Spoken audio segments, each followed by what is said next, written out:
Ang alamat ng Ten Rings ay ikinukwento na sa loob ng libu-libong taon, at sa bawat henerasyon ay lalo itong lumalawak. Sa pinakasentro ng kwento ay isang lalaki. May nagsasabing natagpuan niya ang mga singsing sa isang bunganga ng bulkan, ang iba naman ay nagsasabing mula ito sa isang libingan. Ngunit ang alam ng lahat, ipinagkaloob ng mga singsing sa kanya ang kapangyarihan ng isang Diyos at ang biyaya ng walang hanggang buhay. Maaari sana niyang gamitin ang mga kapangyarihang ito para sa kabutihan, ngunit pinili niyang gamitin ang mga ito upang makuha ang pinakamatagal na niyang ninanais, kapangyarihan. Nakipagdigma siya laban sa daan-daang mga tao at ginamit ang lakas ng kanyang mga singsing upang magwagi sa mga labanan ng mag-isa. Habang lumilipas ang mga taon, lalo siyang sumikat at nakabuo ng sarili niyang hukbuna, sa paglipas ng mga siglo, ay kumalat sa bawat sulok ng mundo. Kumikilos sila sa mga anino, pinababagsak ang mga pamahalaan at binabago ang takbo ng kasaysayan. Hanggang sa dumating ang 1996, matapos habulin ang yaman at kapangyarihan sa loob ng 1,000 taon, natuklasan ni Wenwo ang isang bagong ambisyon. Ninais niyang matagpuan ang talo, isang nakatagong nayo na puno ng mga nilalang na may kapangyarihang mystical at sinaunang mahika, kung saan isinasagawa ng mga tao ang sining ng pakikipaglaban ng mga Diyos. Sa gitna ng kanyang paghahanap, habang nasa loob ng kagubatan, may kakaibang nangyari. Nagsimulang gumalaw ang mga puno. Habang sinusubukang iwasan ang mga ito, nawalan ng kontrol ang driver sa sasakyan at nahulog sila sa kailaliman. Lahat ay bumagsak, maliban kay Wenwo na nakalabas ng sasakyan sa tamang oras. Makalipas ang ilang oras, habang naglalakad siyang mag-isa sa kagubatan, natagpuan niya ang pasukan patungo sa talo. Gayunman, ang nayon ay binabantayan ng isang babae na nagngangalang Lee. Inutusan niya si Wenwo na umalis, ngunit nagpa siya si Wenwo na hamanin siya sa isang duelo. Sa sandaling iyon, iniwasan ng mandirigma ang mga atake ng kanyang kalaban at ginamit ang lahat ng kaalaman niya sa martial arts upang talunin siya gamit ang magaang ngunit eksaktong mga suntok. Pinagharian ng babae ang laban, at sa kauna-unahang pagkakataon mula nang mapasakamay ni Wenwo ang mga rings, natalo siya sa isang labanan.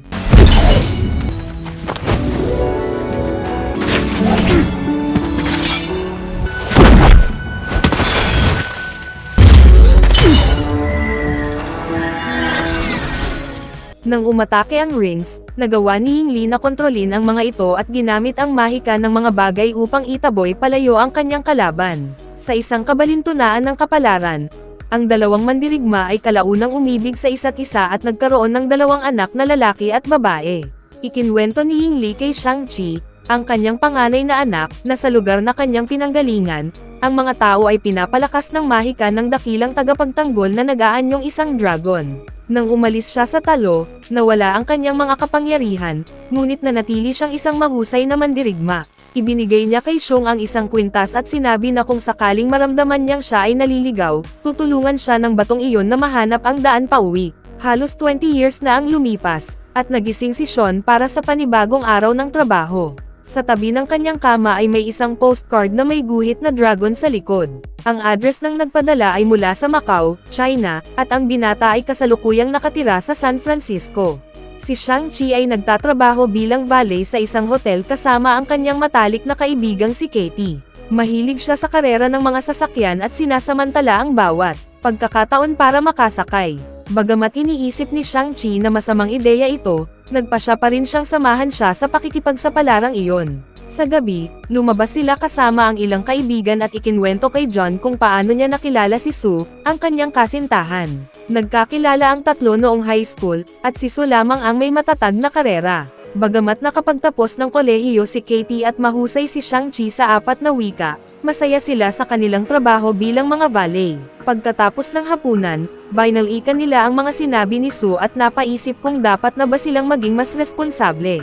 Gayunman, napagpasyahan nilang ipagpaliban muna iyon at gugulin na lamang ang gabi sa pag-inom sa isang karaoke bar. Kinaumagahan, pumunta si Sean sa bahay ng pamilya ni Katie upang sabay silang pumasok sa trabaho. Habang naghahanda ang dalaga, inanyayahan si Sean ni Mrs. Chen na mag-almusal kasama nila. Samantala, sabik na sabik ang lola ni Katie na magpakasal na ang dalawa, ngunit ipinaliwanag ni Sean na magkaibigan lamang sila. Sa bus papunta sa trabaho, may isang lalaking lumapit at inutusan si Sean na ibigay ang kanyang kwintas. Umiwas ang binata at naglakad palayo, ngunit hinarang naman siya ng 2 pang lalaki. Sinubukang makialam ni Katie, ngunit nauwi ito sa pagkakabugbog ng kanyang ulo sa bintana. Nang makita ni Sean na nasaktan ang kanyang kaibigan, nag-alab ang kanyang galit at hinarap niya ang lalaking umatake sa kanya. Sa isang suntok lamang, napabagsak niya ito, at kinailangan niyang labanan ang dalawa pang lalaki na patuloy na tinatangkang agawin ang kanyang kwintas. Doon nabigla si Katie. Mahigit 10 years na silang magkaibigan ni Sean, ngunit hindi niya kailanman inakalang isa pala itong bihasa sa martial arts. Matapos matalo ang mga kasamahan, pumasok sa eksena si Razor. Naputol na ang isa nitong kamay at napalitan ng isang napakatalam na espada na ginamit niya upang salakayin si Sean.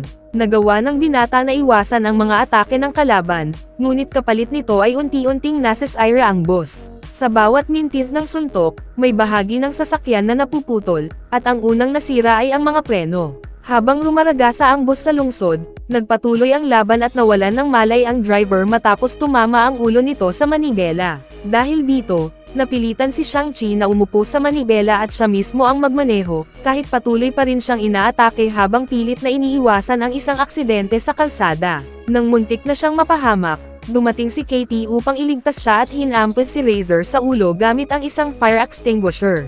Siya ang humawak ng manibela habang ipinagpatuloy ng kanyang kaibigan ang laban.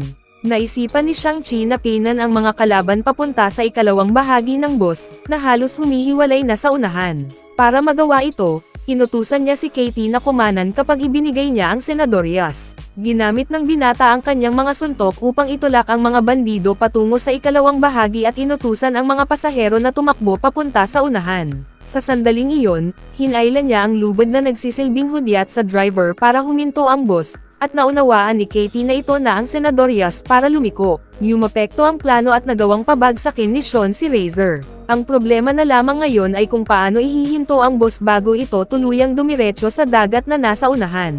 Sadyang ibinangga ni Katie ang bus sa mga nakaparadang sasakyan, at dahil sa lakas ng impact, unti-unting huminto ang sasakyan.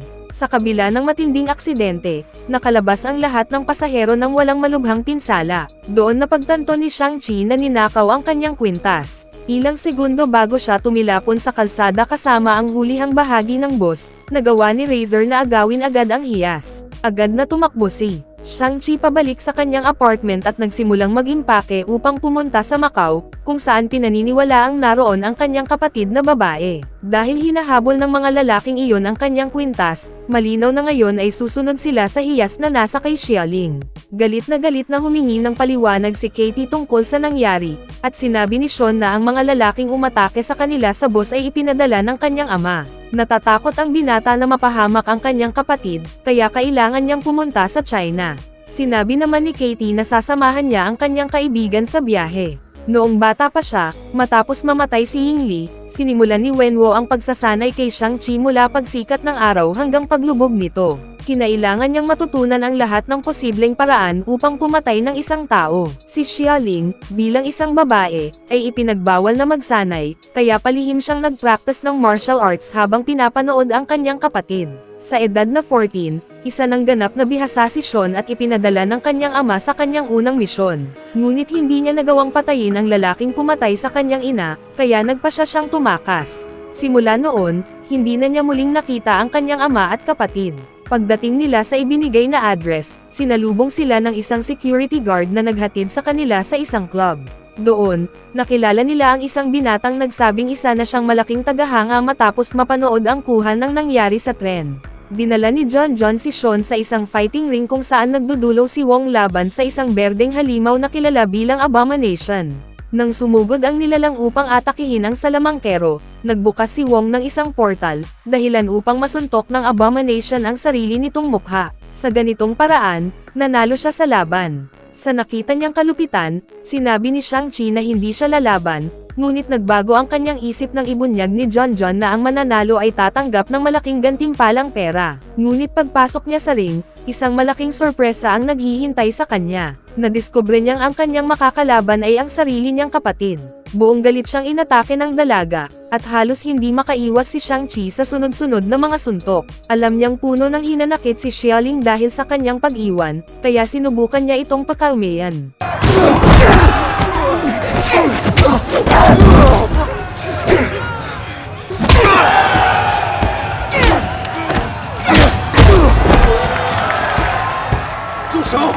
Gayunman, tumigil lamang siya sa pag-atake nang malaman kung bakit nagpunta roon ang kanyang kapatid, at kahit ganoon, umalis lang siya sa ring matapos niya itong pabagsakin at mawalan ng malay. Ilang minuto ang lumipas, habang bumabawi si Shang-Chi, nalaman niyang ang kanyang kapatid pala ang may-ari ng club.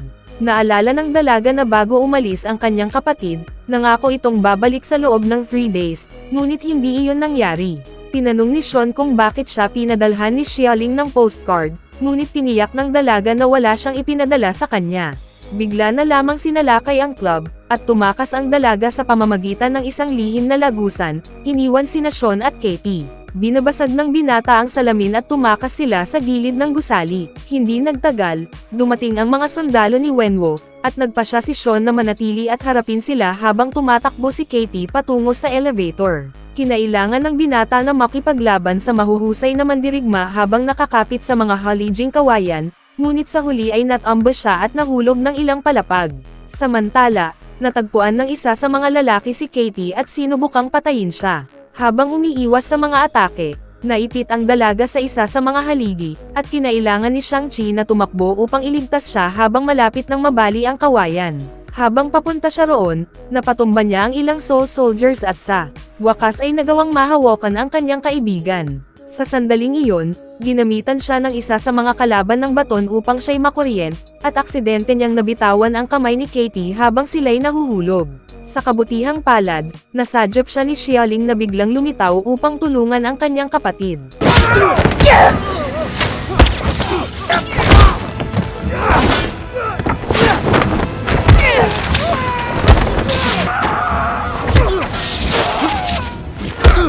Magkasama nilang nilipol ang lahat ng kanilang mga kaaway, at nang akala nila'y tapos na ang labanan, lumitaw ang Death Dealer at inagaw ang kwintas ng dalaga. Hinabol siya ni Shang-Chi at nagawang pabagsakin ang ninja bago pa ito makatakas. Nagpalitan sila ng ilang suntok, at nakuha ng binata ang kutsilyo mula sa kanyang kamay.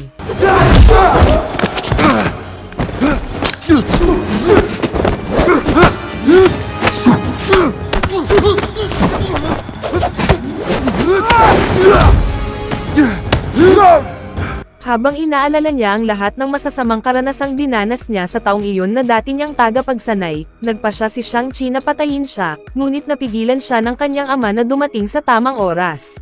Gayunpaman, ipinahayag ng lalaki ang kanyang pagmamalaki sa ipinakita ng kanyang anak at sinabing matagal niya itong namiss. Isinakay sina Katie at ang magkapatid sa isang helicopter at dinala sa tagwan ni Wenwu. Masiglang inanunsyo ng lalaki ang pagbabalik ng kanyang anak. Si Xialing, gaya ng dati, ay binaliwala ng kanyang ama, na inutusan ang mga gwardya na dalhin ang mga babae sa silid na kanilang tutuluyan. Samantala, bumisita si Shang-Chi sa silid kung saan siya dati nagsasanay at naalala niya ang mga panahong duguan ang kanyang mga kamao sa kakasuntok sa kahoy.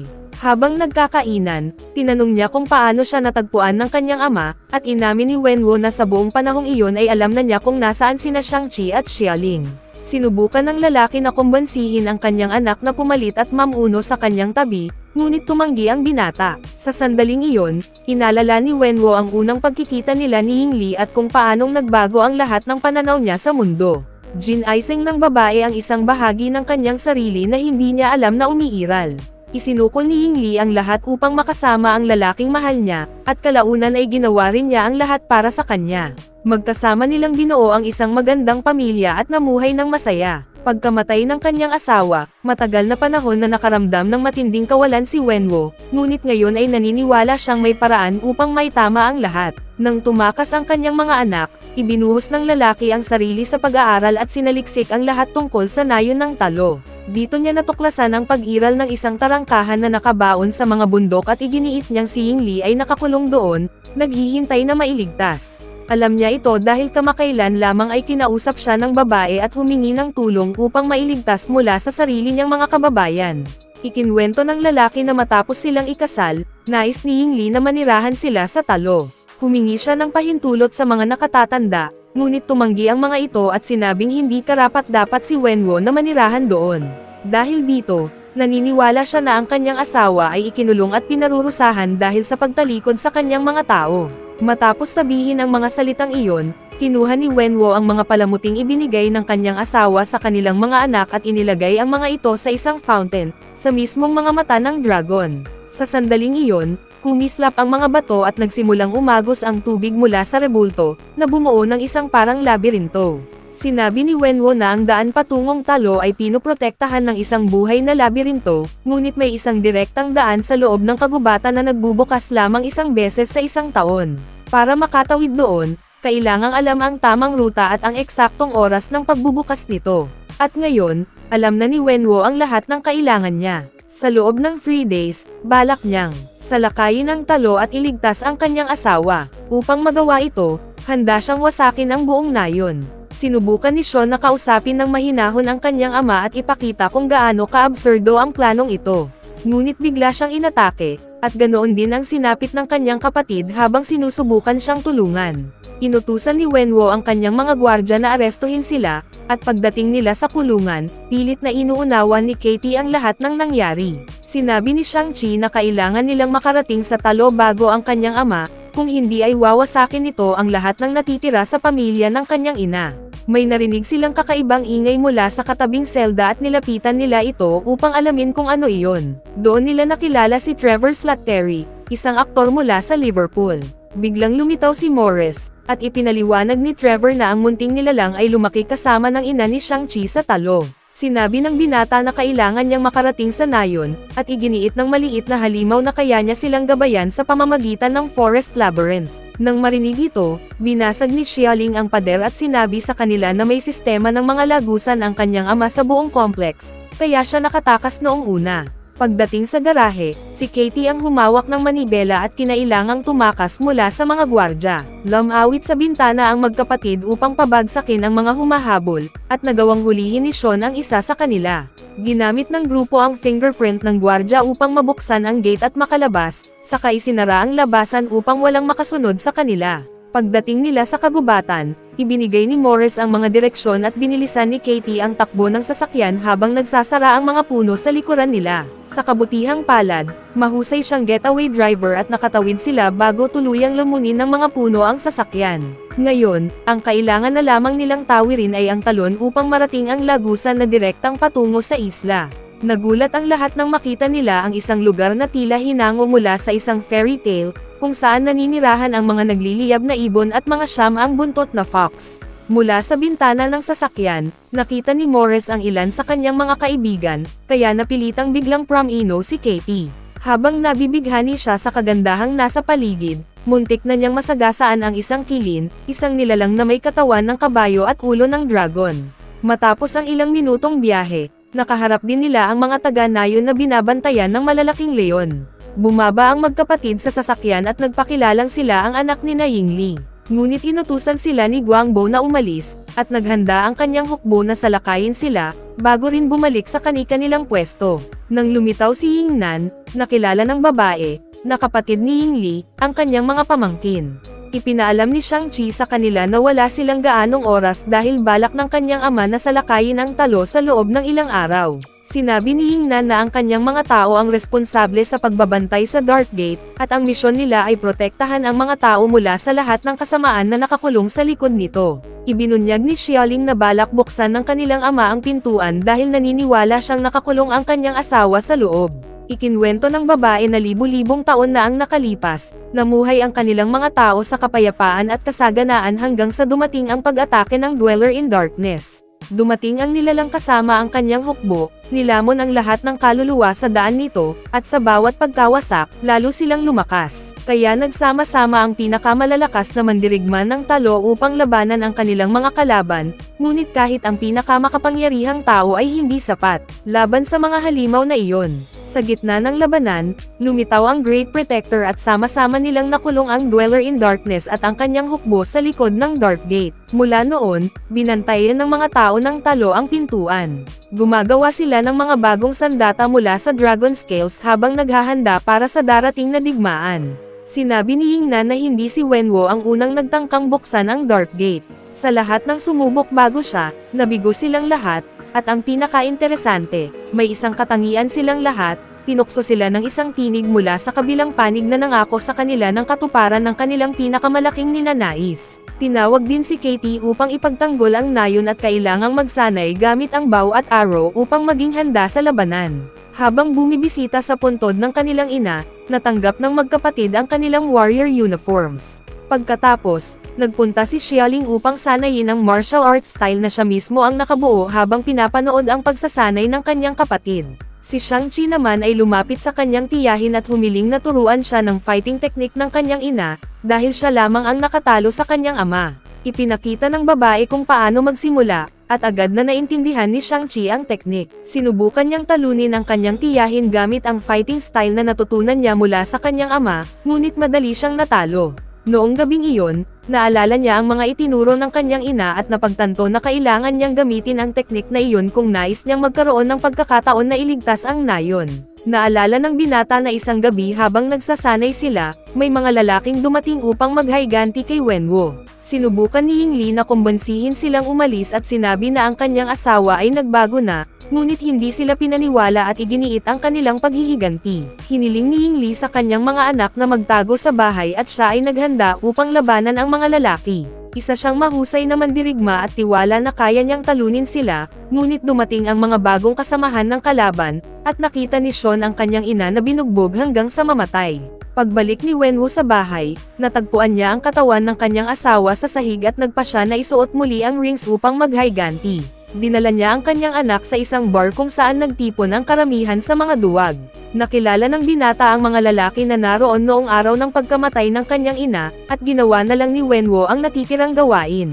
Naparalisa si Shang-Chi sa takot ng masaksihan ang ganitong kalupitan, ngunit natutunan niyang gawin ang parehong taktika tulad ng kanyang ama.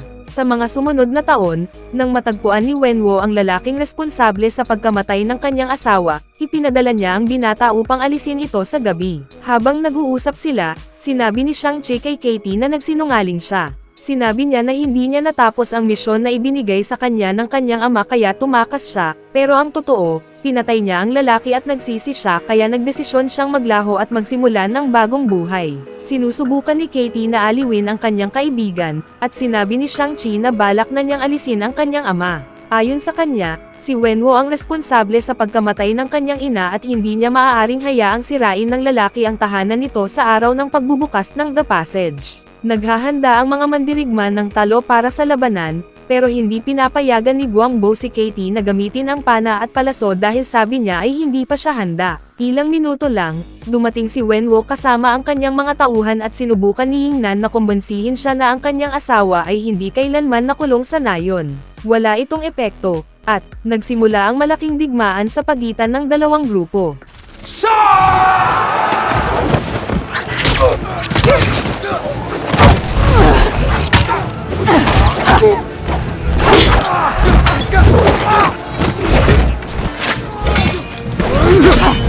Sa gitna ng labanan, nakita ni Shang-Chi ang kanyang ama na papalapit sa puntod ng kanyang ina at siya ay sumunod.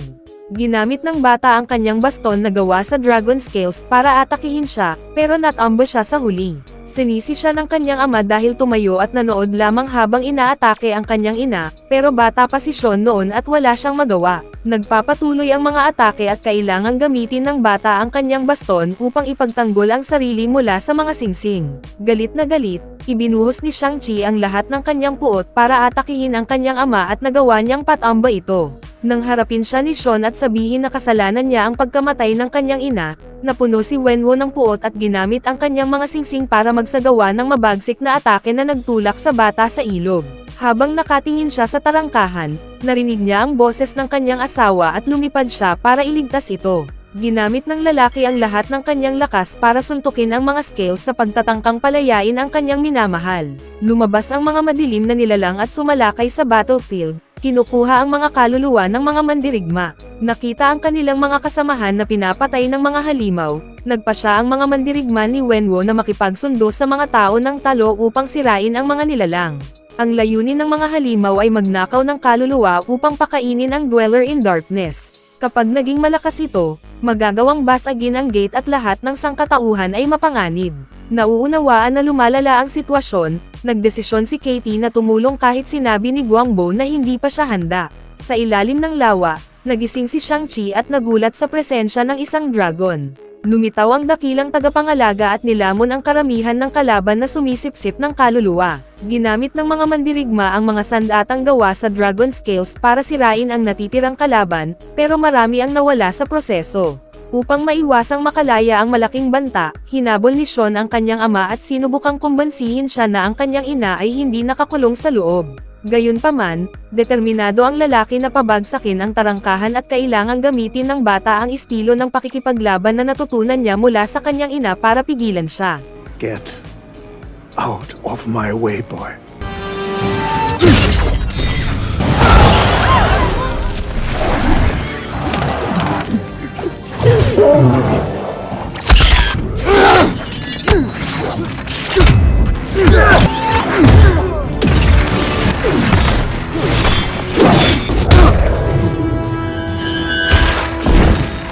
Nagdesisyon si Wenwu na gamitin ang mga rings para atakihin ang kanyang anak, pero nagawa ng binata na kontrolin ang mga ito at ginamit ang mga singsing para harangin ang mga atake ng kanyang ama.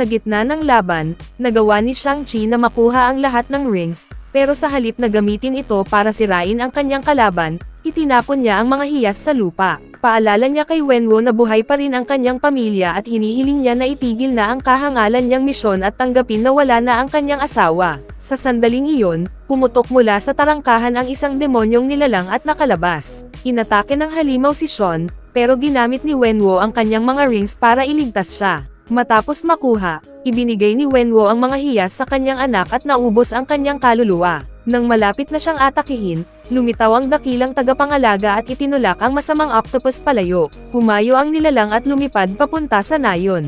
Sumama si Sean sa kanyang kapatid at sumakay sa dragon, na ginamit ang agos ng tubig para dakpin muli ang demonyo.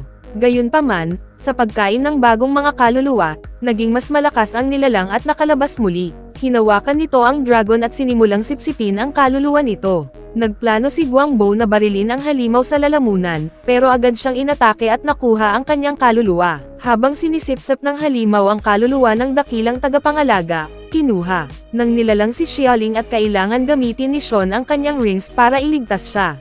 Nang malapit na ng demonic octopus na makuha ang kaluluwa ng dragon na magbibigay sa kanya ng kapangyarihan, nagtapon si Katie ng palaso at tumama sa leeg nito. Bumalik ang dragon sa tubig at muling nakulong ang kalaban.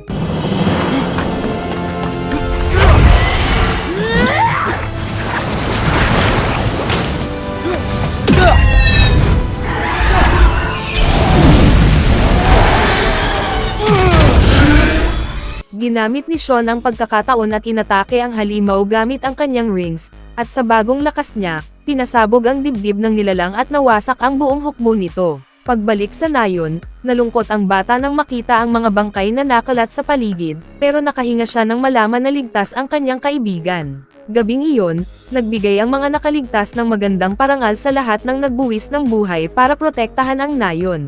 Ilang sandali matapos iyon, nagkita muli sina Sean at Katie sa kanilang ilang kaibigan at ikinwento ang mga hamon na kanilang hinarap sa talo. Siyempre, hindi naniwala sina Sue at John hanggang lumitaw si Wong sa gitna ng restaurant sa pamamagitan ng isang portal at sinabing samahan siya ng dalawa. Nagpaalam sila sa kanilang mga kaibigan at sinundan ang sorcerer, naiwan ang lahat ng customer sa establishmento na hindi maintindihan ang nangyayari. At doon nagtatapos ang pelikula. Kaya, ano ang masasabi ninyo tungkol sa pelikulang ito? Iwan ang inyong opinyon sa comment sa ibaba. At bago tayo magtapos ay isa-shoutout muna natin si Ivan Pacanan, Dark Nero, Alian Serrero, Aldrin Maymay from Capiz, Dennis Cano, J.N. Garcia from Bocaue, Bulacan, Juno Albino from Zamboanga City, June Suela from Bataan, Lenibel Coronel from Cavite, Naidan de la Cruz from Quezon City, at Reyna May Dabalos from Taguig City. Mag-subscribe na kung hindi ka pa nakasubscribe, pindutin na rin ang notification bell at like button para sa marami pang movie recap katulad nito, at mag-iwan ng comment down below. And as always, thank you for watching.